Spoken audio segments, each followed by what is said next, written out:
Once upon a time, in a small village nestled in the heart of a lush, ancient forest, there lived a young woman named Elara. Elara was a beautiful, enigmatic figure with an air of mystery that seemed to surround her like an aura.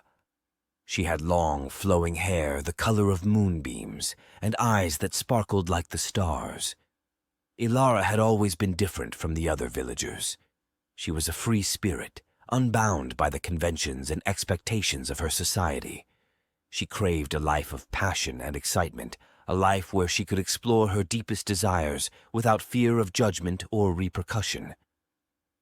One day, as Elara walked through the forest, she stumbled upon a hidden grove that seemed to pulse with an irresistible energy. As she wandered deeper into the grove, she felt a powerful force drawing her closer, as if the forest itself was calling out to her. In the center of the grove, Elara discovered an ancient, crumbling shrine dedicated to a goddess of love and desire. She felt a shiver run down her spine as she touched the moss-covered stones, and she knew in that moment that she had found her destiny. Elara decided to leave her village and live alone in the forest, dedicating her life to the pursuit of her sexual desires. She knew it would not be an easy journey, but she was determined to follow her heart, no matter where it led her. As the days turned into weeks and the weeks into months, Elara explored the depths of her passion and desire. She discovered a world of sensual delights, indulging in pleasures she had never before imagined. She became one with the forest, communing with the spirits of the land and the creatures that dwelled within it.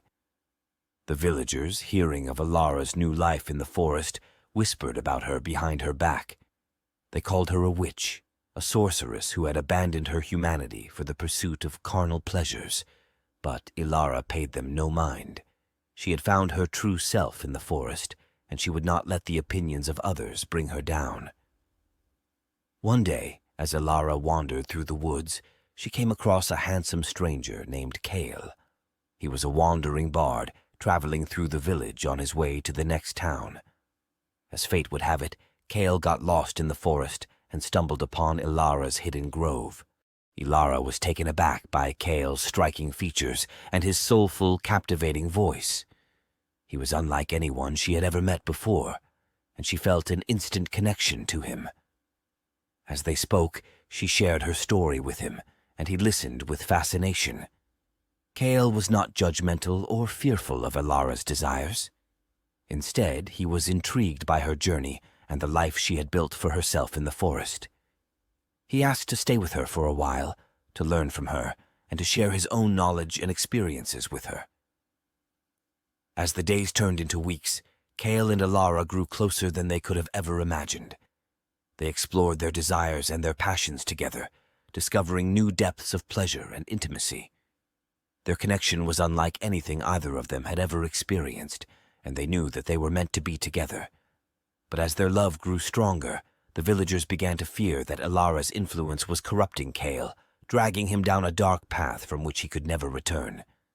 They plotted and schemed, determined to put an end to Elara's wicked ways and save Kale from a life of sin and debauchery.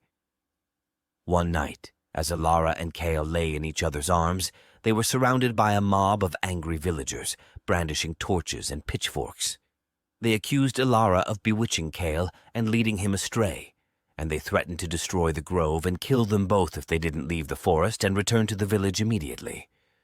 Elara and Kale, knowing that they could not fight against the mob, reluctantly agreed to leave the forest and return to the village.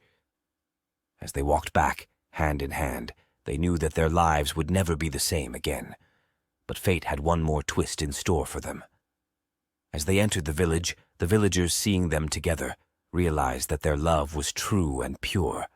They apologized for their accusations and their fear. Please subscribe to my channel Lessons of Life and press the bell notification icon.